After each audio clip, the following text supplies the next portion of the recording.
हरे कृष्णा। अभिलाषा कृष्ण कृपा चैनल में आप सभी का स्वागत है। आज हम अयोध्या कांड में आगे की कथा सुनेंगे। कैकेयी की हितैषी बनने का स्वांग करती हुई मंथरा ने आगे बोला, निश्चय ही तुम अपने पति द्वारा राज्य के उत्तराधिकारी के रूप में राम का राज्याभिषेक किए जाने की योजना से अवगत हो। क्या तुम्हें अपने पति का छल नहीं दिखाई देता? उन्होंने भरत को इसलिए बाहर भेज दिया ताकि वे अपने प्रिय पुत्र राम को गुप्त रूप से सिंहासन का उत्तराधिकारी बना सकें। एक बार राम के राजा बन जाने पर तुम्हारे पुत्र को कष्ट सहना होगा और तुम भी पीड़ा के भार से दब जाओगी। चूंकि मैं आपके ऊपर आश्रित हूँ, अतः आपका सौभाग्य ही मेरा सौभाग्य है। इससे पहले कि देर हो जाए, मुझे कुछ सहायता करने दें। आप अपने पुत्र भरत की एवं स्वयं की सुरक्षा हेतु शीघ्र ही कोई कार्य करें। अपनी दासी के द्वारा इस प्रकार साहसपूर्वक बोलने पर कैकेयी को आश्चर्य हुआ। उन्होंने उत्तर दिया कि राम को सिंहासन सौंपे जाने की बात सुनकर मैं प्रसन्न हूँ। इस शुभ समाचार को सुनाने के लिए मेरी ओर से यह रत्न स्वीकार करो और तुम अपनी स्वेच्छा से कुछ भी मांग सकती हो। कैकेयी ने एक बहुमूल्य रत्न मंथरा के हाथ में रख दिया, किंतु दासी ने उसे अस्वीकार कर दिया। मंथरा क्रोध से बोली, यह देखकर मैं आश्चर्यचकित हूँ कि आप विनाश की पूर्व संध्या पर आनंद मना रही हैं। राम के चयन के लिए भरत को हटाया जाना आपके लिए अपमानजनक है। आप सोच सकती हैं कि आप दशरथ को प्रिय हैं, परंतु वास्तविकता तो यह है कि राजा कौशल्या से ही अधिक प्रेम करते हैं। क्या आपको अपमान का आभास नहीं हो रहा? आपको लग रहा है कि आप सुखी हैं, किंतु सुख और वैभव तो कौशल्या के हाथों में होगा। एक बार राम के राजा बन जाने पर आपको कौशल्या की दासी के समान एवं भरत को राम के दास के समान रहना होगा। इस प्रकार मंथरा के घृणा भरे शब्दों द्वारा शनै शनै कैकेयी का हृदय भी विषाक्त हो उठा। वास्तव में जब कौशल्या के प्रति उनकी ईर्ष्या पूर्ण रूप से भड़की, तब उनका मुख क्रोध से लाल उठा। तब कैकेयी ने दुखी होकर कहा, मंथरा, संभवतः तुम ठीक कहती हो। ये इनके इन प्रकार राम को वनवास दिलवा देना चाहिए ताकि सिंहासन मेरे पुत्र को प्राप्त हो।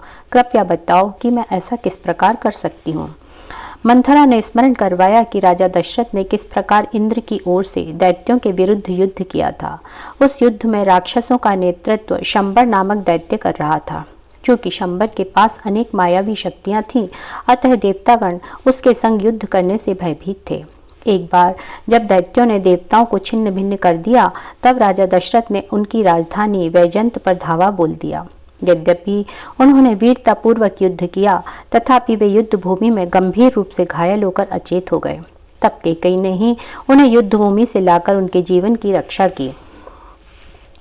कृतज्ञतापूर्वक राजा ने कैकेयी से 2 वरदान मांगने के लिए कहा, परंतु कैकेयी ने उत्तर दिया कि आवश्यकता पड़ने पर वह वरदान मांग लेगी। तब मंथरा ने कहा, अब समय आ गया है, तुम उनके वचनानुसार वरदान मांगो। प्रथम वरदान में भरत के लिए सिंहासन की मांग करना एवं दूसरे में राम को 14 वर्षों के लिए वनवास भेजने की मांग करना। राम की अनुपस्थिति में भरत को प्रजा के मध्य लोकप्रियता प्राप्त करने का सुअवसर प्राप्त होगा। तब एक अच्छे शासक के रूप में उसका पद सुरक्षित रहेगा। आगे मंथरा ने कैकेयी को सिखाया कि कोप भवन में जाओ और अपने बहुमूल्य गहने, आभूषण एवं राजोचित वस्त्र को उतार कर गंदे वस्त्र धारण कर ठंडे फर्श पर लेट जाओ। जब महाराज दशरथ तुमसे भेंट करने आए, तब मौन रहना, किंतु चिंता मत करना। तुम्हारे प्रति उनकी आसक्ति इतनी अधिक है कि वे तुम्हें उदास देख ही नहीं सकते। तुम्हें सुखी देखने के लिए वे कुछ भी कर सकते हैं। केवल इतना ध्यान रखना कि मन में तुम्हारी इच्छा दृढ़ बनी रहे। अपने पुत्र को सिंहासन दिलवाने के अतिरिक्त अन्य किसी बात से संतुष्ट मत होना। उन्हें स्वर्ण जवाहरात आदि वस्तुओं से न बहलाने देना। केवल उन्हें 2 वरदानों के वचन का स्मरण करवाते रहना। जब वे सहमत हो जाएं, तब तुम कहना कि तत्काल ही भरत का राज्याभिषेक किया जाए एवं राम को वनवास के लिए भेजा जाए।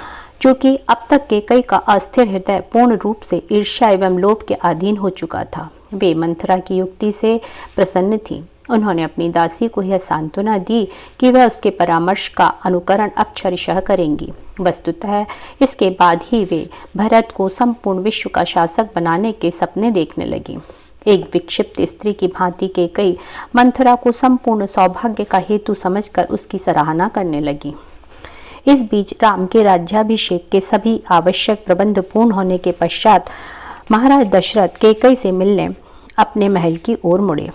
जब दशरथ ने केकई को उनके कक्ष में नहीं पाया तब वे आश्चर्यचकित हुए। यह सोचकर कि वे कहीं आसपास ही होंगी, राजा उन्हें पुकारने लगे, किंतु कोई उत्तर न मिलने पर उन्हें संदेह होने लगा, क्योंकि इससे पूर्व वह महाराज को सूचित किए बिना कभी भी भवन छोड़कर कहीं नहीं गईं। अंततः एक सेवक से पूछने पर महाराज को पता चला कि केकई कोप भवन में चली गई हैं। उत्सुकतावश वे शीघ्र ही उस ओर चल दिए। जब राजा कक्ष में प्रविष्ट हुए तब केकई को फर्श पर लेटे हुए देखकर उन्हें गहरा आघात पहुंचा। अस्त व्यस्त गहनों एवं आभूषणों के मध्य वह स्वर्ग से गिरी हुई अप्सरा लग रही थी। राजा को सुंदर युवा केकई अपने प्राणों से भी अधिक प्रिय थी।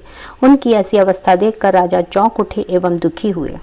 घुटनों के बल बैठकर प्रेम पूर्वक अपने प्रिय रानी का मुख थपथपाते हुए वे बोले, मेरी प्रिय केकई, तुम्हें कौन सा दुख सता रहा है? तुम्हारी उदासी का क्या कारण है? जो कुछ भी हो इसके निवारण हेतु मुझे हर प्रकार से तैयार जानना। क्या मैं तुम्हारा ध्यान नहीं रखता?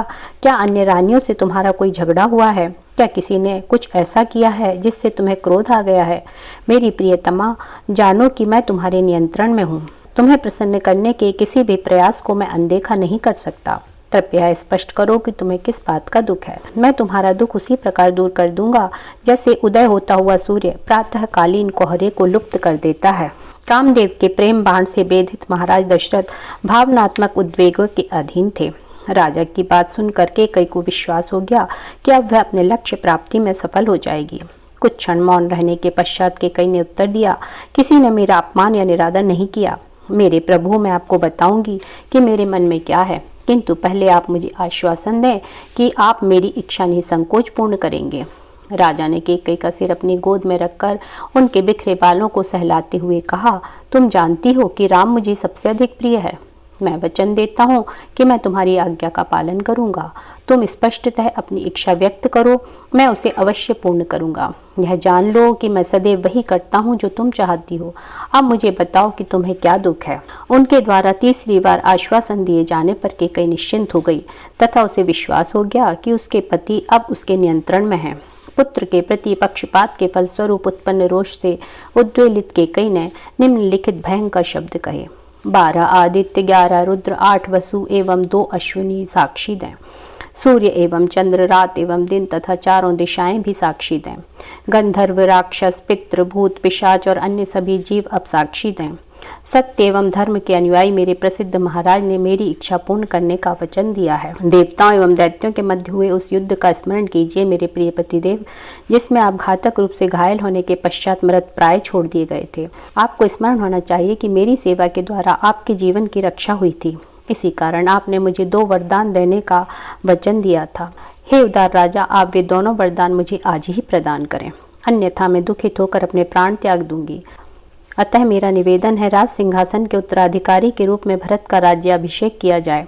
इस कार्य में राम के लिए किए गए सभी प्रबंधों का उपयोग भरत के लिए किया जाए। यही मेरी पहली इच्छा है।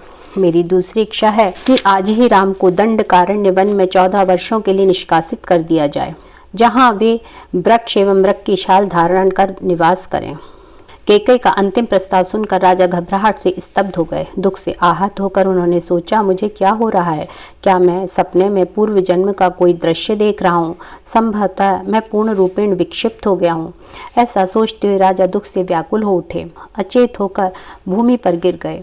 चेतना आने पर जब उन्हें स्थिति असहनीय लगी तब कुछ क्षण पश्चात पुनः भी मूर्छित हो गए। हरे कृष्णा कृष्ण कृष्णा हरे हरे, हरे राम राम राम हरे हरे, हरे कृष्णा।